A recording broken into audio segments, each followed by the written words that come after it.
took control of Kabul and other provinces. Assalamualaikum warahmatullahi wabarakatuh. Berita luar negara Uronyo. Taliban bengeh Amerika jikebah helikopter rela. Awak Taliban cukup bengeh karena tentera Amerika jikebah helikopter rela ke awaknyan. Hainyan ditipu oleh awak Taliban wata jiteme helikopter bak sabah gudang bak lapangan terbang Kabul. Di sinan nakeh padumboh helikopter yang hanjit jipoli.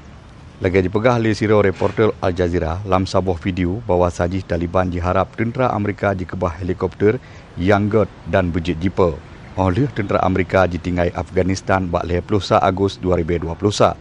Salah siro urang Taliban bak Al Jazeera dipegah awaknyan dimekesut helikopter dengan kapal terbang yang dikebahnya berudip nak jet jipa uluan negara karena nyan nakeh aset nasional negara awaknyan.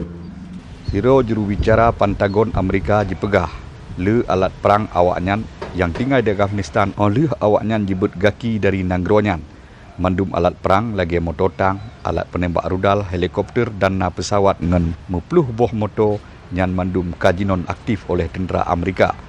Dipegah lom li pertahanan Amerika, selain pesawat terbang dengan helikopter, awaknyan na dikebah 70 buah motor anti sergap dan ranjau, 27 buah Humvee dan 200 drone warga Amerika di Afghanistan. Menurut lancatan Amerika, bak akhir bulan 7 sebelum Afghanistan dikuasai Taliban, pasukan Afghanistan na sertuh 67 buah pesawat, termasuk sertuh 8 buah helikopter yang manteng jet di papa di langit nangronyan. Ilyas Ismail, Freelance News melaporkan.